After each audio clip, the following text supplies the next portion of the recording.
Alice, born in the United States, in Indiana, currently lives in a London apartment with her boyfriend Jake.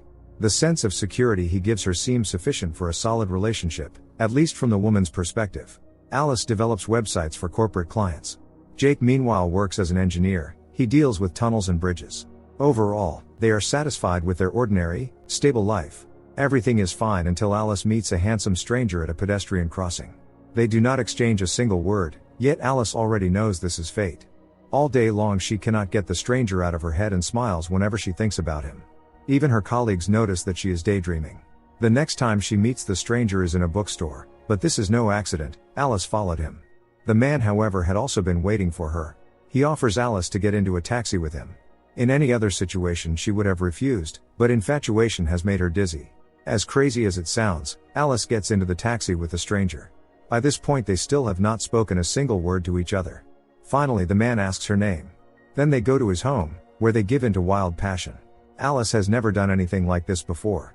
Jake has never given her the same emotions. When it is over, Alice feels a mixture of euphoria and shame.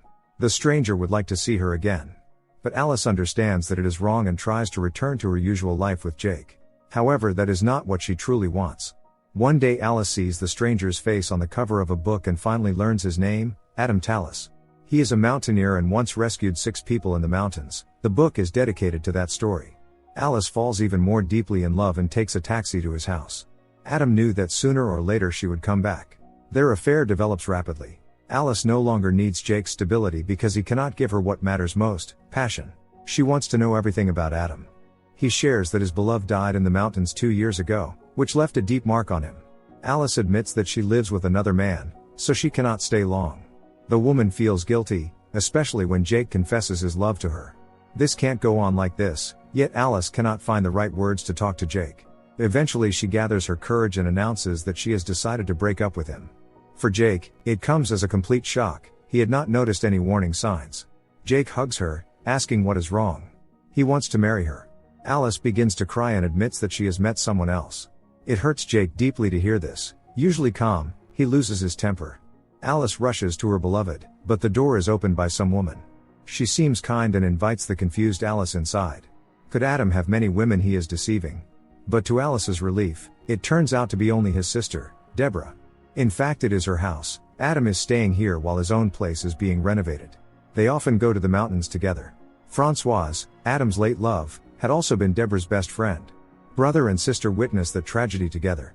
Deborah knows Alice's name because Adam talks about her constantly. Alice's happiness knows no bounds, for it means her feelings are mutual. Of course Deborah gives Alice Adam's address. The woman goes there, but he is not home.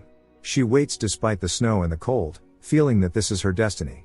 When Adam finally appears, Alice says that she has left Jake and that she's in so much pain. But a minute later in Adam's arms, she forgets everything. The next morning Adam introduces her to his acquaintance, the journalist Joanna Noble. She is writing an article about the environmental campaign Adam launched. The man behaves as if he and Alice have been dating for a long time. She would like to stay, but she has to go to work. Before Alice leaves, he hands her the keys to his house. The woman cannot concentrate at work, eagerly anticipating the evening when she will see Adam again. Soon they go together to a mountaineering club, where Adam gives Alice climbing lessons. She truly wants to share his hobby. Deborah joins them. Alice also meets Klaus. He is the one who wrote the book about Adam's mountaineering achievements. Everything seems perfect. Alice meets her friend Sylvie at a bar and tells her about her passionate romance. She has even changed her clothing style because Adam has ignited a fire within her. Sylvie, who has known Jake for 15 years, however, does not approve of Alice's choice. She had a man who truly loved her, yet she chose to cross everything out and give in to her passion. Sylvie tries to persuade Alice to reconsider. She hardly knows Adam at all and has fallen in love with an image she created in her own head. But nothing can change Alice's mind, completely immersed in these overwhelming feelings. When the women are walking down the street after shopping, a robber attacks Alice, snatches her wallet and runs off. Adam, who happens to be nearby, gives chase, catches the scoundrel, and beats him in front of the stunned Alice and Sylvie. The man swears to his beloved that nothing like this will ever happen to her again and proposes to her, even though they have known each other only a short time. Without hesitation she says yes. Sylvie looks at them with a mixture of shock and confusion. Soon Alice receives a letter. An unknown sender advises her to be more careful, hinting that she may not know everything about Adam. This is not the first time it has happened. In addition, Someone keeps calling them and remaining silent on the line. Adam dismisses his beloved's fears and urges her not to pay attention to jealous people. But she has no doubts about him. The couple gets married. Alice feels a little sad that her mother, with whom she has not spoken in a long time, is not at the wedding. She has never seen her father. Adam says that from this day on a new life begins for them. Now they are a family. On the day of their wedding, they go hiking.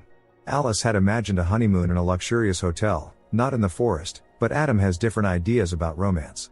She wants her husband to be proud of her, so she is ready to follow him to the point of exhaustion. And it is worth it. Adam brings Alice to a secluded cabin in the woods. He has taken care in advance to make everything look impressive. The woman trusts him completely.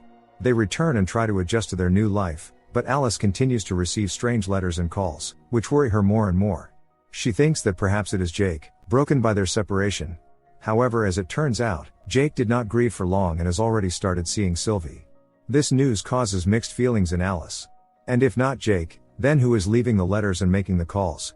Alice tries to distract herself from it and focus on her life with Adam. The woman worries that she is not good enough for Adam and that his friends do not like her. Deborah does everything to show that she fully accepts her brother's wife into their family. She even gives Alice a necklace as a sign of her approval, repeating how lucky Adam is to have such a wonderful wife. However, subconsciously, Alice feels that something is wrong. And her intuition does not deceive her. She receives a call from a worried Joanna, who after publishing her article about Adam, received a disturbing letter. Joanna thinks that Alice should know about it and offers to fax her a copy. In the letter, a woman named Michelle Stowe claims that Adam Tallis once committed unacceptable acts against her and went unpunished. The letter includes a newspaper clipping, as well as an address in case the recipient wishes to learn how everything really happened. Alice realizes she cannot leave it like this, and without telling Adam anything, goes to the address. She is certain that the same woman has been harassing them recently. Alice pretends to be a journalist in order to find out from Michelle Stowe what connects her with Adam. Michelle claims that she met Adam during a slow dance, after which they went for a walk. When they were alone, Adam grabbed Michelle, ignoring her attempts to push him away. According to the woman, Deborah is aware of her brother's crimes and covers for him. Of course, Adam is not from a royal family, but he is quite a well-known figure, so if this fact were made public, it would cause a huge scandal. On the other hand, Michelle has no proof, only her word against Adam's. Alice tells Joanna everything. Adam is the only one who knows the truth, but Alice cannot bring herself to talk to him. Joanna advises Alice to trust her husband, because Adam is crazy about her. She searches the closet her husband usually keeps locked and finds a box of letters from Adam's former beloved, Adele. Judging by them, the woman had planned to end the relationship and return to her husband Michael. As soon as Alice hears Adam is back, she hurriedly puts the letters away and locks the closet so that everything looks exactly as before. When Adam appears, Alice throws herself into his arms, pretending joyfully that she was thinking about him. But it seems that the man begins to suspect something. He demands that she tell him where she got the necklace. Alice says that it was a gift from Deborah. Upon hearing this, Adam tenses. Unwilling to let lies continue to poison their marriage, Alice tells him about Michelle's letter and her meeting with her. Adam only says that Michelle slandered him because he did not pay her. Michelle had hoped to escape poverty that way, but it did not work out. Adam leaves for some time to film another talk show. Left alone, Alice once again receives a mysterious letter asking how far she will let him go. While Adam is away, the woman goes to the return address from Adele's letters in search of answers. She has to find out who her husband really is. Alice rings the doorbell, and introducing herself under a false name, meets Adele's mother. Thinking that she is her daughter's friend, the woman invites her inside. It turns out that Adele disappeared 8 months ago. The police investigation led nowhere, yet the woman never stops believing that her daughter is alive and will one day return home. Seeing Adele in the photographs, Alice notes how much they resemble each other. The woman explains how deeply her daughter had been infatuated with Michael, but in the end she chose her husband. Suddenly the doorbell rings. The woman says it must be Adam. He promised to stop by to check on the mother of his former girlfriend.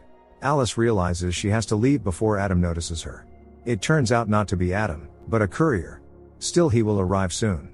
Without offering any explanation, Alice runs out and jumps into the first subway carriage she sees. At home, the woman tries to pretend that everything is wonderful, but Adam is not so easily deceived. He knows that Alice has been trying to find something out behind his back. Eventually she admits that she has seen Adele's letters. This sends Adam into a rage, because his wife could not have seen the letters by accident. Which means she had been going through his things. Frightened by her husband's outburst of anger, Alice escapes through the window. He chases after her, shouting for her to come back immediately. Alice realizes she made a mistake when she married a man she did not even know. The euphoria and romance have faded, giving way to harsh reality. And now Alice is trapped in her marriage.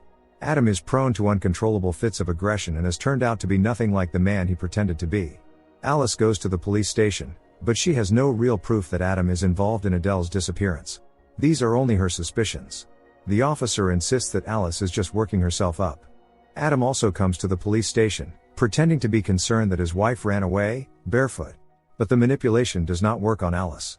The officer advises her to think carefully before accusing a national hero of a vile crime. Not knowing whom else to turn to, Alice goes to Deborah. Alice has already guessed that Françoise's death was no accident. Perhaps she left Adam, and he decided that if Françoise could not belong to him, she would belong to no one. Deborah confirms that perhaps that is exactly how it was. Not only Françoise died, but several other people from the group as well. Deborah advises Alice to leave Adam as soon as possible, yet she cannot do so until she learns what happened to Adele. Perhaps Adam decided to get rid of Adele too, when she left him for her husband. The clue to where the woman may be buried lies in her last photograph, taken by Adam in an old cemetery. Deborah agrees to help Alice and confesses that she is the author of all those letters. That was how she tried to warn Alice. Deborah would have liked to do more, but she could not out of fear of her brother. After finding Adele's photograph at home, Adam rushes to the old cemetery, while the women begin digging near the angel statue, the place where Adele had posed. Soon they come across her body. Alice notices a necklace in the soil, similar to the one Deborah had once given her. Deborah says that Adele would not have had to die if she had truly intended to return to Michael. All these years, Deborah had been obsessed with her brother and sought to get rid of all his women so that he would belong only to her. A fight breaks out between the women. Adam appears and saves Alice from his insane sister.